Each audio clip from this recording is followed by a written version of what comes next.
नमस्कार प्यारे विद्यार्थियों। तो जैसे मैंने पीछे के 2 वीडियो डाले, आपने कहा कि सर बहुत बढ़िया है, तो आज हम तीसरी मेथड करेंगे हिंदी शिक्षण विधियों में, जिसका नाम है परिवेक्षित या पर्यवेक्षित अध्ययन विधि। ठीक है, इस विधि की बात करें तो इस विधि के प्रतिपादक हैं वो है मॉरिसन। तो सबसे पहले इसकी बात कर लेते हैं कि ये विधि है क्या। ये विधि है क्या? तो इस विधि की बात करें तो ये पर्यवेक्षित जो शब्द है, पर्यवेक्षित कह दो या परिवीक्षित कह दो, परिवीक्षित, तो इसका अगर इंग्लिश में आप देखो जिसे बोलते हैं सुपरविजन। सुपरविजन, ठीक है। अर्थात इस विधि में क्या होता है, क्या है ये विधि? तो ये विधि जो है, ये जो मॉरिसन ने इस विधि को जब बनाया तो इसने 2 विधियां थी, उन 2 विधियों को क्या कर दिया, इसने इकट्ठा कर दिया। और ये बात कब की है? ये बात है 1971 की। और 1971 में मॉरिसन ने निरीक्षण विधि प्लस इसके साथ एक विधि मिलाई जिसका नाम था अवलोकन विधि। इन 2 विधियों को मिलाकर इसने एक नई विधि बनाई जिसका नाम क्या था? परिवेक्षित या परिवीक्षित विधि। तो ध्यान रखना है कि इसमें कौन सी 2 विधियां मिलाई गई हैं। तो निरीक्षण विधि और अवलोकन विधियों को 1971 में मॉरिसन ने मिलाया। तो इस विधि का सर्वप्रथम अगर बात करें, सर्वप्रथम इस विधि का प्रयोग या ये किस देश की देन है, तो ध्यान रखना ये हमें किसने दी है? अमेरिका की देन है।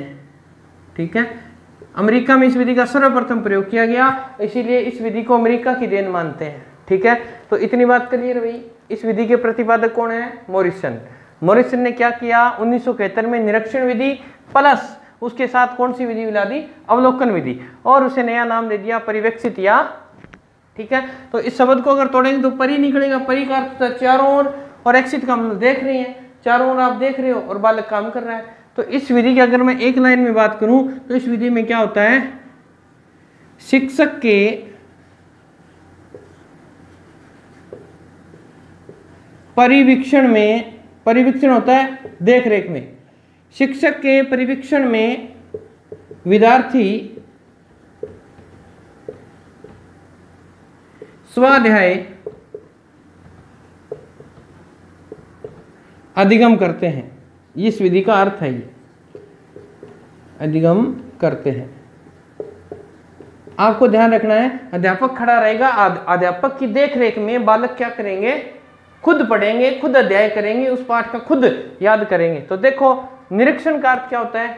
जांच पड़ताल करना। अध्यापक ये देखता है कि क्या क्या कर रहे हैं, क्या नहीं कर रहे। अवलोकन का मतलब वो उस कार्य को सही कर रहे हैं या नहीं कर रहे हैं। अगर वो सही कर रहे हैं तो बहुत बढ़िया बात है, नहीं कर रहे हैं तो अध्यापक उस समस्या का क्या करेगा?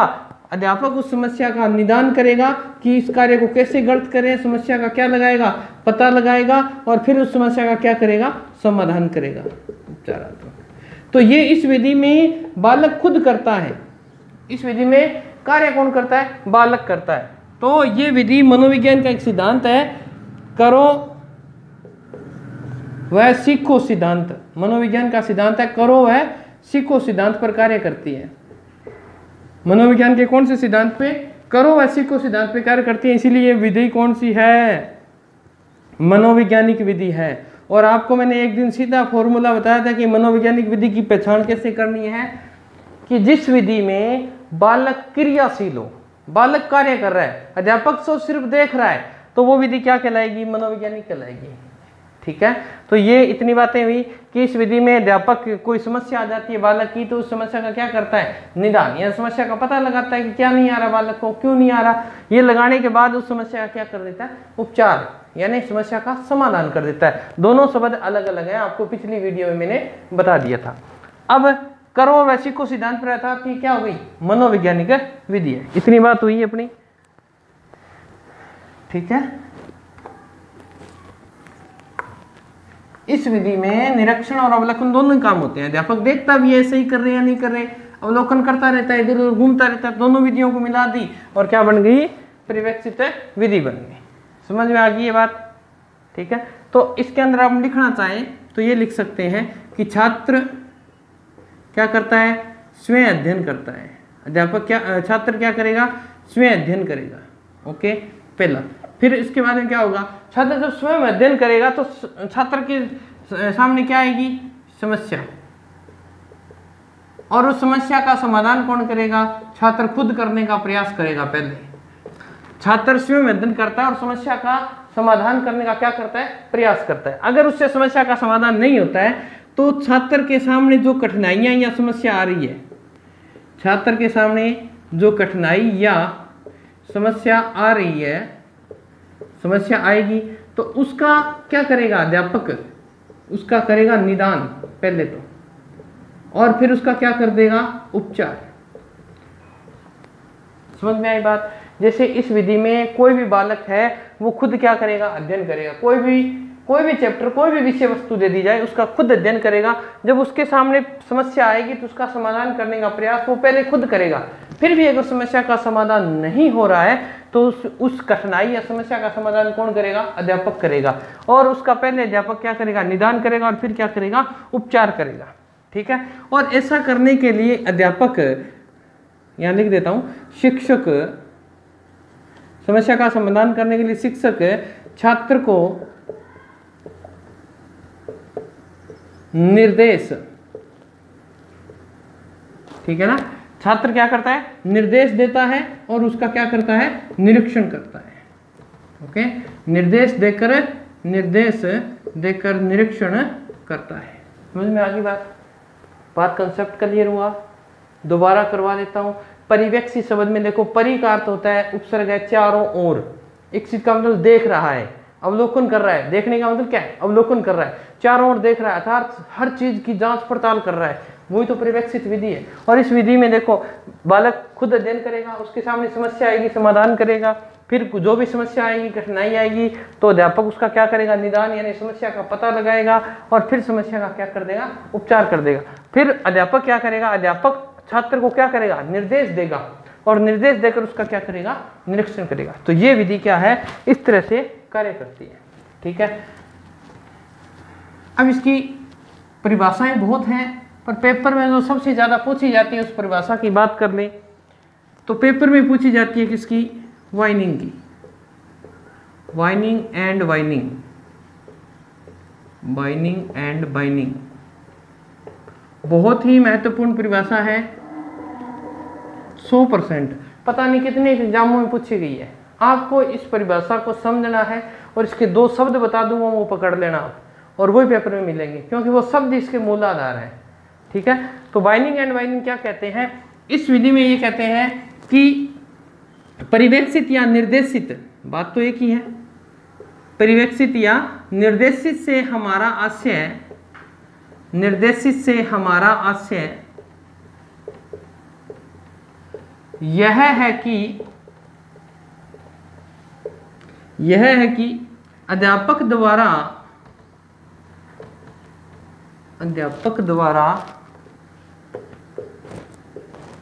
कक्षा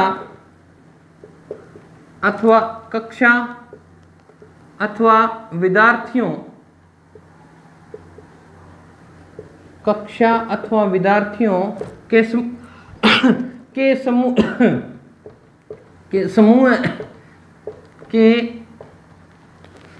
उस निरीक्षण से है जो अपनी मेजों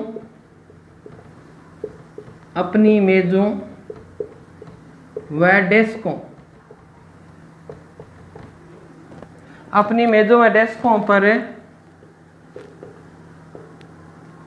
कार्य करने में संलग्न है,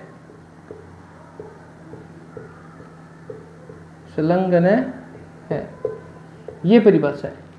ये कह रहा है निर्देशित का अर्थ क्या है, इस परिभाषा, कोटेशन का अर्थ यही है कि निर्देशित शब्द का अर्थ क्या है। इसका ये अर्थ है कि अध्यापक कक्षा, ठीक है, कक्षा में बैठे हैं और विद्यार्थियों का समूह है यानी ग्रुप के अंदर बैठे हैं, उस समय निरीक्षण कर रहा है।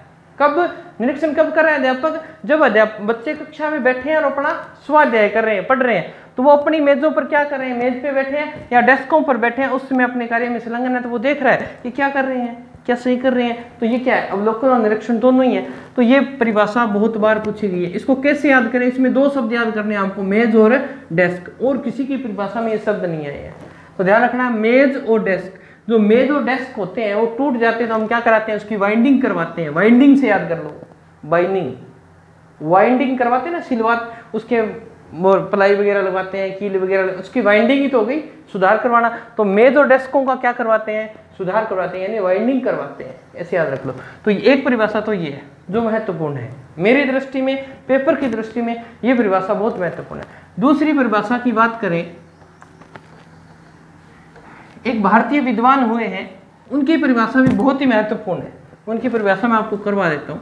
उनकी परिभाषा है डॉक्टर आत्मानंद मिश्र। आत्मानंद मिश्र, इन्होंने क्या कहा है वो देख लेते हैं। ये कहते हैं कि निरीक्षित स्वाध्याय विधि, निरीक्षित हो गया ना, निरीक्षण कर रहे हैं, निरीक्षित स्वाध्याय विधि का प्रायोजन विद्यार्थियों या शिक्षार्थियों का प्रायोजन शिक्षार्थियों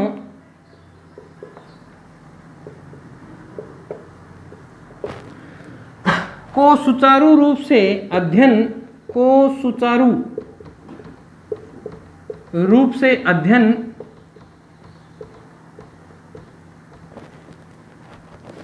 अध्ययन रीतियों यानी रीतियों को समझाने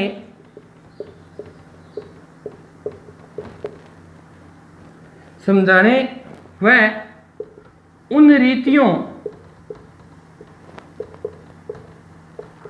को कार्य साधक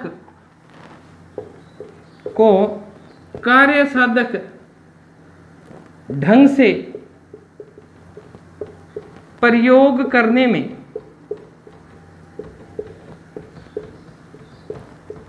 सिद्धहस्त करता है।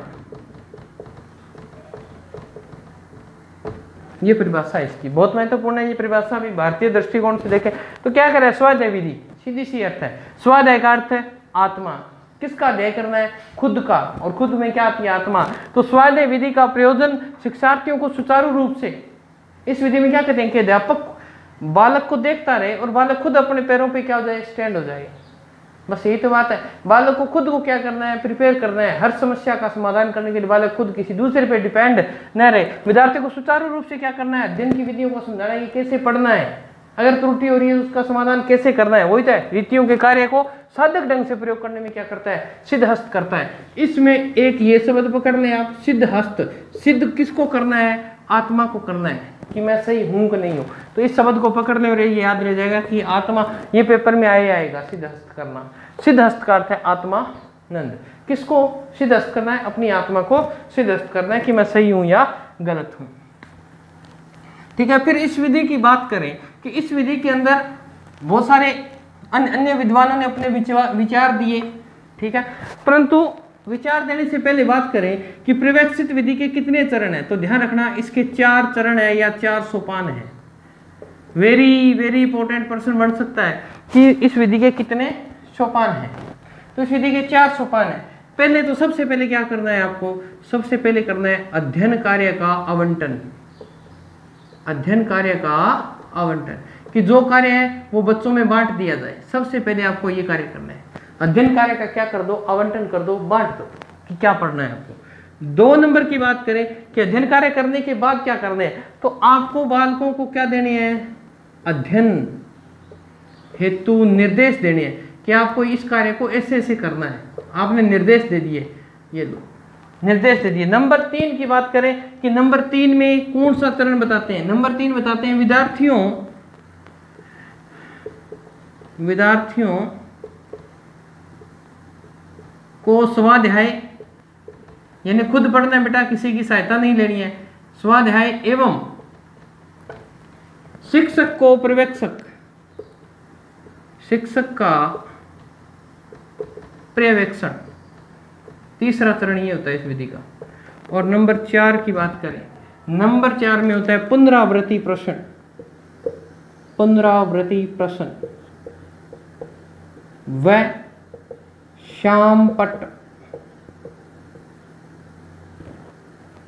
श्यामपट्ट सार। यानी आप अब देखो इस विधि को दोबारा समझा देता हूं कि पर्यवेक्षित विधि में क्या होता है, अध्यापक बच्चा खुद कार्य करता है, खुद कार्य करने से पहले क्या दिया जाएगा, उसे कोई समस्या दी जाएगी, यानी क्या हो गया, आवंटन हो गया। फिर क्या करेगा, निर्देश देना कि इस पाठ को इस तरह पढ़ना है, ठीक है। नंबर 3 की बात करें, विद्यार्थी इसमें क्या करता है, खुद ही तो पढ़ता है, स्वाध्याय करता है। और नंबर 4 और क्या करें, शिक्षक उसमें देखता रहता है कि सही पढ़ रहा है या नहीं पढ़ रहा। और पुनरावृत्ति प्रश्न, यानी उससे जो पाठ पढ़ा उसका खुद बालक प्रश्न पूछेगा, उसका उत्तर देगा, नहीं आ रहा है तो दोबारा पाठ को पढ़ेगा।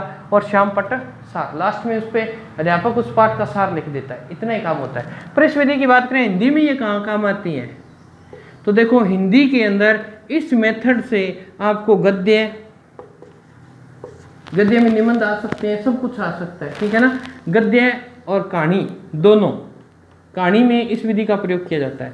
परंतु देखो इस विधि में क्या होता है, इस विधि को बोलना नहीं है, इसमें मौन वाचन किया जाता है। तो ये ध्यान रखना, ये विधि किस पे बल देती है, मौन वाचन पे बल देती है। और हिंदी के 2 कला है, गद्य की यानी निबंध कला हो सकती है, एकांकी हो सकती है, नाटक हो सकता है और कहानी हो सकती है। इन सबको मौन वाचन करना है आपको। बालक खुद स्वाध्याय करे तो मौन वाचन ही होगा। तो इस बात का मौन वाचन वाला प्रश्न बहुत बार आता है, आयु पूछता है या कक्षा पूछता है। कक्षा से ध्यान रखना, मौन वाचन कब से प्रारंभ होना चाहिए, 3 वर्ष से प्रारंभ हो जाना चाहिए। क्या, मौन वाचन, ठीक है। तो 3 वर्ष से मौन वाचन का कार्य प्रारंभ होना चाहिए। तो ये थी इसके चरण, 4 चरण बता दिए आपको, चारों आपको याद होने चाहिए कि इस विधि के कितने सोपान है, 4 सोपान है। फिर अगर बात करूं कि इस विधि में एक अन्य विद्वान आए, ठीक है, विद्वान का नाम है मेबल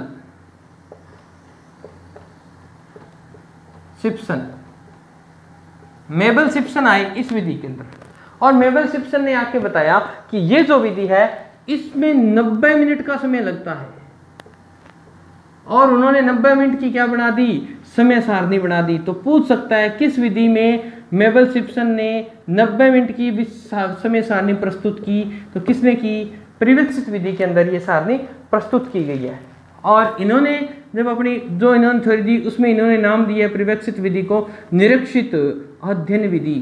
क्या नाम दिया है, निरीक्षित अध्ययन विधि। ओके, तो निरीक्षित अध्ययन विधि में मेबल सिम्पसन ने 90 मिनट की समय सारणी बताई। वो किस प्रकार बताई, आइए जानते हैं। इन्होंने सबसे पहले ये कहा कि आपने जो पूर्व पाठ पढ़ा है, आपने जो पूर्व पाठ पढ़ा है, यानी इससे पहले जो पाठ पढ़ा है उसका क्या करना है, आपको पुनरीक्षण करना है। आपको वो पाठ क्या करना है, दोबारा देखना है।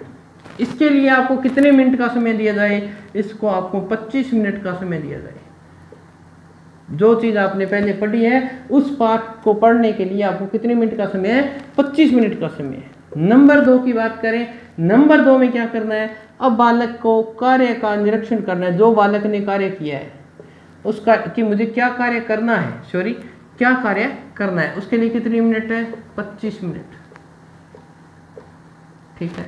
नंबर 3 की बात करें, अब बालक को क्या करना है, शारीरिक व्यायाम करना है। शारीरिक व्यायाम कि आपको फ्रेश करना है, रिफ्रेश करना है, अर्थात कितनी मिनट है, 25 मिनट 5 मिनट का समय दिया जाता है। अब नंबर 4 पे क्या करता है, वो कहता है जो भी निर्धारित कार्य दिया गया है, निर्धारित कार्य का अध्ययन आपको करना है। निर्धारित कार्य का जब आप अध्ययन करोगे तो आपको कितनी मिनट चाहिए, आपको चाहिए 35 मिनट, ठीक है। तो टोटल कितने मिनट हो गए, 90 मिनट हो गए। ध्यान रखना है, ये आपको ध्यान रखना है कि पहले पूर्व पाठ के लिए 25 मिनट है, कार्य का निरीक्षण करने के लिए भी आपके कितने पास है, 25 मिनट है, शारीरिक व्यायाम के लिए 5 मिनट है, और निर्धारित कार्य का अध्ययन करने के लिए आपके पास है 35 मिनट का समय है। ओके, कोई दिक्कत नहीं है। अब देख लेते हैं कि ये जो परिवेक्षित विधि है इसके अंतर्गत आपको पाठ योजना बनानी पड़ जाए तब आप क्या करोगे। इस विधि के अंदर आपको पाठ योजना बनानी पड़ जाए तब आप क्या करोगे, तो आपको इसमें पूछ सकता है। ध्यान रखना, परिवेक्षित विधि की पाठ योजना, तो इसमें कितना समय होता है, आपको मैंने वैसे ही आपको ज्ञान होगा, एक स्कूल के अंदर एक विषय के लिए क्लास समय कितना होता है आपको याद होना चाहिए। कालांश समय, यानी एक पीरियड कितने मिनट का होता है, तो वो होता है 45 मिनट का। और इन 45 मिनटों को आपको बांटना है, वही तो क्या है आपकी पाठ योजना है। इस विधि के अंतर्गत देखें तो इस विधि के अंतर्गत पहला तो बांटा गया है अध्ययन हेतु, कोई भी विषय वस्तु दी गई है उसके अध्ययन हेतु बच्चे को कितनी मिनट दी जाए, 15 मिनट दी जाए। ओके। नंबर 2 की बात करें, नंबर 2 में होता है बालक उस वस्तु का क्या कर ले, पूरा अवलोकन कर ले, तो अवलोकन हेतु भी उसे कितनी मिनट दी जाए, 15 मिनट दी जाए। ठीक है। फिर नंबर 3 की बात करें कि बच्चा कक्षा में क्या करे, विचार विमर्श करे।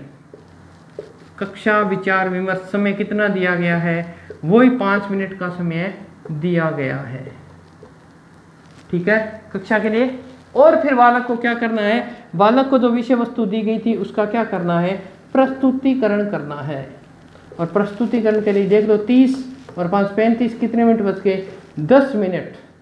10 मिनट में अपना सूक्ष्म, अगर यहाँ कहूँ मैं सूक्ष्म शिक्षण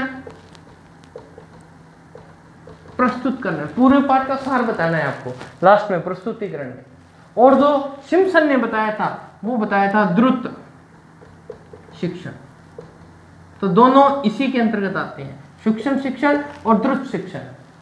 लंबा जिसमें पूरा डिटेल से पाठ पढ़ेगा, पूरा पाठ, उसमें 35 मिनट दिए गए थे, इसमें कितने हैं, ओनली 10 मिनट है। ये सूक्ष्म हो गया और वो द्रुत हो गया। ठीक है, समझ में आ गया होगा। फिर हम आगे बात करें कि इस विधि के गुण क्या हैं, इस विधि के गुण क्या हैं। तो गुण बहुत इजी है इसके कि इस विधि के गुण क्या है। तो नंबर 1 की बात कर लेते हैं कि इस विधि के गुण क्या है। तो देखो इस विधि में ये मनोवैज्ञानिक है, पहली बात तो ये ध्यान रखना, ये क्या है, मनोवैज्ञानिक है, 1 नंबर है ये। 2 नंबर, ये विधि क्या कहती है, करो और सीखो, करो और सीखो, सिद्धांत पर कार्य करती है, सिद्धांत पर कार्य। 3 नंबर की बात करें, ऐसा करने से खुद बालक करेगा तो उसमें मेहनत का गुण आएगा। स्वाध्याय करने की प्रवृत्ति हो गया। अगर बालक खुद करके सीख रहा था तो वो क्या कर रहा है, मेहनती। वह आत्मनिर्भर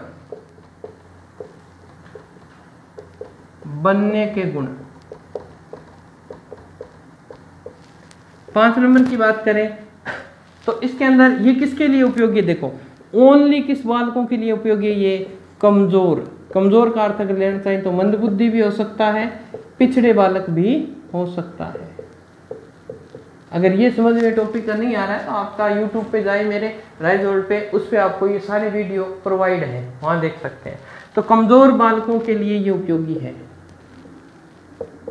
परंतु ध्यान रखना ये कमजोर बालकों के लिए तो उपयोगी है, परंतु जो प्रतिभाशाली बालक है उनके लिए बाधा है, क्योंकि वो उन बालकों के साथ ही तो रहते हैं। ठीक है ना, जो कक्षा में है, कक्षा में एक तरह के बालक नहीं होते, बहुत सारी श्रेणियों के बालक होते हैं ना। तो अब क्या करें, तो वो बालक तो धीरे धीरे सीखेंगे और जो प्रतिभाशाली बालक वो तुरंत सीख जाएगा। तो उसके लिए कई बार ये बाधा का काम भी कर सकता है, उसकी जो अध्ययन करने की विधि है या अध्ययन करने का जो मार्ग है वो बाधित हो सकता है अगर इस विधि का प्रयोग से वो पढ़े। फिर अगर बात करें 6 नंबर की, तो इससे क्या होते हैं, शिक्षक व छात्र के संबंध जो होते हैं वो मजबूत होते हैं, संबंध मधुर होते हैं। प्यार से बालक को ट्रीट करना है, बालक को कुछ, अध्यापक को कुछ करना ही नहीं है, अध्यापक को सिर्फ निर्देश देने की समस्या वैसे करना और अवलोकन करना है, तो इससे क्या होंगे। फिर अगर बात करें नंबर 7, बालक खुद अगर कार्य कर रहा है तो समाज में मिक्स होने के लिए वो क्या है, तैयार है, तो उसमें सामाजिकता का क्या हो जाता है, विकास हो जाता है। इस विधि से सामाजिकता का क्या होता है, विकास होता है। नंबर 8 की बात करें तो ये कौन सी विधि है, 1973 में आई है, तो ये क्या हो गई, नवीनतम विधि है, नवीनतम है, मनोवैज्ञानिक विधि है। ठीक है। फिर अगर 9 की बात करें तो मैंने पहले ही बता दिया था कि ये विधि किसके लिए उपयोगी है, मौन वाचन की क्षमता के लिए ये उपयोगी है। इससे मौन वाचन की क्षमता क्या होती है, बढ़ती है। बालक स्वाध्याय करता है तो उसमें मौन वाचन जल्दी डेवलपमेंट होता है और वो जल्दी कार्य को सीखने का प्रयास करता है। और आपको बता दिया 10 नंबर यहाँ लिख देता हूँ, ये हिंदी के अंदर कौन से में, गद्य व कहानी, शिक्षण में उपयोगी है, शिक्षण में उपयोगी, ठीक है, शिक्षण में उपयोगी है।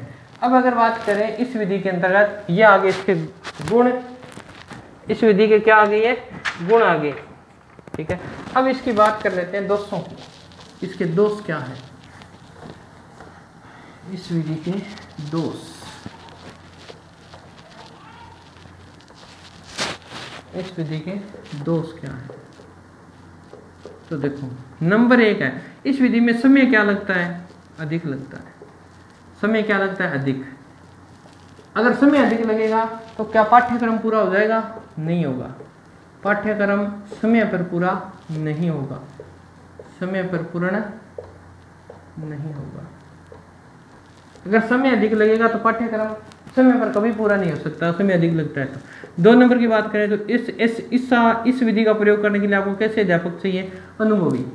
तो अनुभवी अध्यापकों की आवश्यकता, अध्यापक की आवश्यकता, ये इसका दोष है कि सामान्य अध्यापक इसका अध्ययन नहीं कर सकता, क्योंकि वो कितनी देर वेट करेगा। तो अध्यापक में भी तो धैर्य या सहनशीलता होनी चाहिए, तो अनुभवी अध्यापक ही यहाँ पर कार्य कर सकता है। नंबर 3 की बात करें तो ये विधि खर्चीली विधि है, खर्चीली विधि कैसे, तो इस पे अध्यापक कैसा चाहिए, ये तो इसको पेमेंट भी क्या चाहिए, ज़्यादा चाहिए, ठीक है। दूसरी, इसमें पाठ्य वस्तु के साथ साथ बहुत सी चीज़ें आपको दिखानी पड़ सकती है, निरीक्षण करवाना पड़ सकता है, तो उसको वो बाजार से लानी पड़ सकती है, ग्लोब वगैरह लानी पड़ सकते हैं। हिंदी की बात करें तो हिंदी में किताबें, अच्छे अच्छे राइटर की किताबें लानी पड़ सकती हैं, वो क्या है, खर्चीली विधि है।